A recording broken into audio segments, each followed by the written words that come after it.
we thank you for staying with our coverage of the City of McAllen. I'm Roxanne Ledema. We are back in the studio today with yet another edition of Inside the PUB. To help us out with that, our chairman, Charles Amos. Thank you for being with us. Thank you for allowing me to be here. So we're talking exciting stuff over at the PUB. We're talking water. What's going on in terms of new projects? We have a lot going on there. Well, yes, we do. We have quite a bit. One of the main things are at 95% completion on one of our major projects, which is the rehabilitation of the South wastewater plant. I see the finish line. Yeah, we all do. It's operational, been operational since February.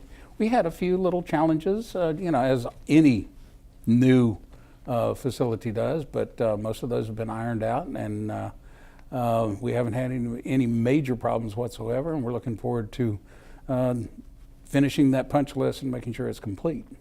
Other than that, most of the others have been reuse projects. We have, in conjunction with our reuse once again is water that is being used for the second time. Right. It is water. We do that well. Yes, we do. As a matter of fact, we project that revenue off of reuse should be somewhere in excess of $700,000 a year. Wow, that is incredible. Possibly reaching closer to $9, depending on the number of meters that go on out at Tres Lagos. We're actually taking water that is supplied to the residents there back and treating the wastewater and cleaning it up very well and sending it back and selling it back to them for an additional price. So it's primarily used for irrigation purposes. In conjunction with that project, we should be completely operational with that, I understand, in June. Oh, okay. So, and we'll be pumping reuse out of that plant, but currently out of that north plant, we already send about 2 million gallons of reuse water a day to the power plants that are up at north of Edinburgh, McCall, and Monte Cristo. So this water will also be going there. It also will be going to the ball fields that the city has constructed, and I guess they've got turf down now and they're starting to water. We're excited about that. We're looking forward to it. And the real thing about that is that this water is essentially, or I should say, for the most part, drought proof. Because we continue to use water. Some attention was perked up right there. Huh? that grabs your attention. Kind of drought proof. And because we all use water, we all have water going down our sinks and other places in the house, the washers and clothes washers, and to reclaim that water and use it again for irrigation purposes saves us a considerable amount of what water rights, what additional potable water, that's drinking water, right, that we don't have to use for those purposes. So it makes sense.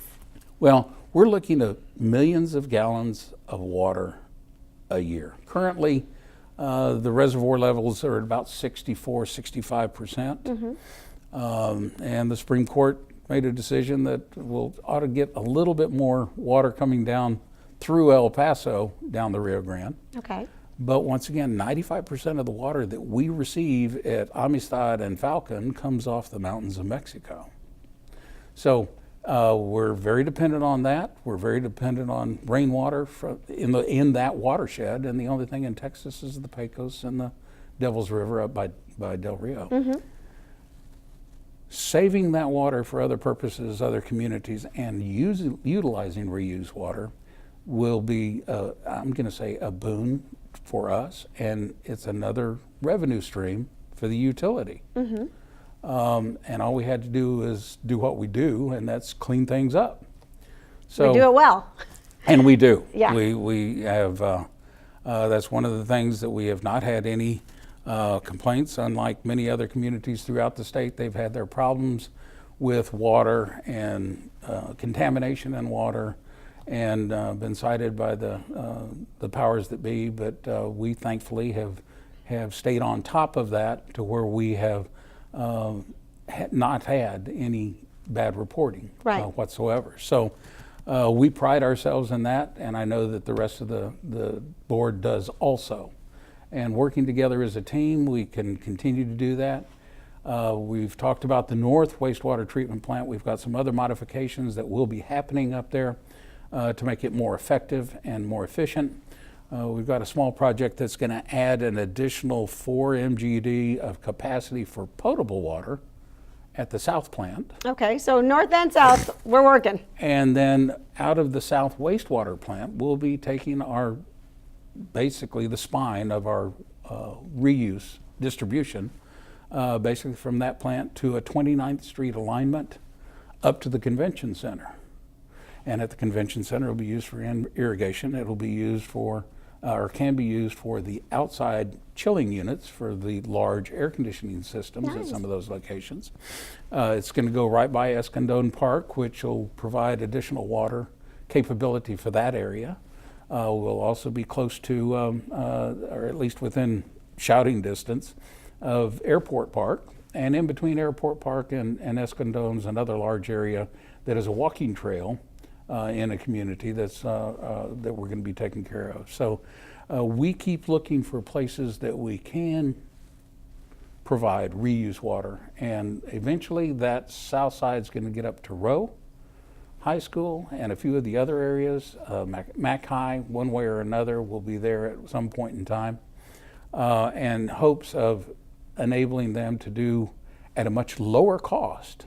Keep in mind that irrigation water, potable water, we sell at $1.85, and we have a tier. The more you use, the higher the rate is. Reuse water, however, is going to be at 81 cents per thousand. Again, an attention grabber, 81 cents. So rather than $1.85 per thousand. Yeah. And, you know, we have the capability to actually filter and provide almost 60 million gallons of water a day. 60 million a day. Our average usage is 22. Wow. So now, yeah, so that's a big discrepancy on what you can actually do. Yeah, during the summer, when there's more and more irrigation, yes, it peaks up into the 50s, or is capable of doing so when we've been in the extent of the hardest portions of the drought. But to save water, that potable water, drinking water that we otherwise can use for those purposes of life, now we are taking the pressure off of that usage and saving that commodity and using the reuse instead. So it's a win-win on both sides of it.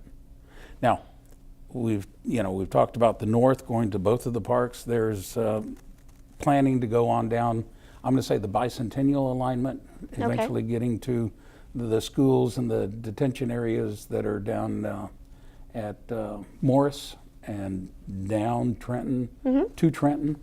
There's a number of other places that we've identified. Right now, the golf course uses reused water when they are in short supply of other means.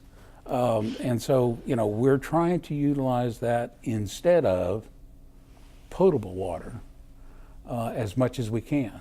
So it sounds like we're doing a good job. It extends our water supply 10 and 15 years into the future rather than it being next year or 5 years. But we're talking about having a supply capable to where we really don't have to worry about it for at least 15 years. That is good that we are looking towards the future. Now you have all these projects that are going on, and a big thing for the PUB is to actually reach out to the community and share all this information with them. So I know that every year your staff works really hard towards our annual night out. So tell us about the annual night out and why it's important. Well, it is a big effort on our part to reach out into the community, to make the community, give them information so that they can be aware of the efforts that we continually make. We reach out to where we can educate in part children, and the children bring the parents along. Yeah, so our kids are teaching their parents. So the parents have an opportunity to learn something, whether they wanted to or not. But it's an opportunity to reach out to let people know what services are available through the utility. It's, I want to remind folks that on their bill, it's the water and sewer portion, and that's what we receive. All of the rest of it we bill for the city, but in turn, it's just that portion that we're responsible for. But it's an opportunity to get out there and do that. It's like our outreach that we do through Quinta Mazatlan and also through the museum in the watershed, Water Journey, which is at the museum, and some of the efforts that have been made in education about water. Right.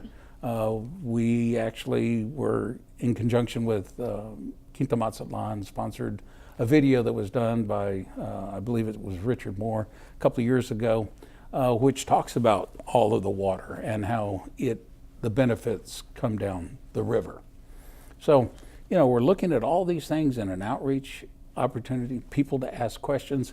In that, we'll have different departments, the water treatment department, the collection department, the repair department. There's a lot of departments that work towards what comes out of the tap. They will all be there with their displays to answer questions for people. And some of the efforts that have been made, I have to commend our staff on their own time, some on I'm going to use the term company time. Yeah.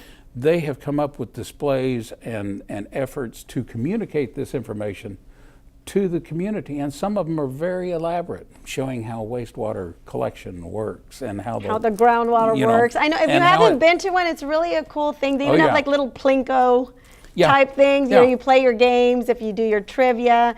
It's exciting for the whole family. It is, and it's once again it's an exciting event. It's also free food. If you get all the blanks filled out, if you get all the blanks filled out that you went and saw all of the different people. Yeah.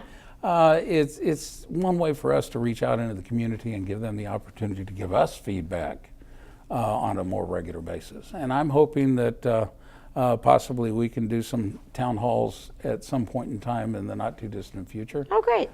Similar to what some of the commissioners have done.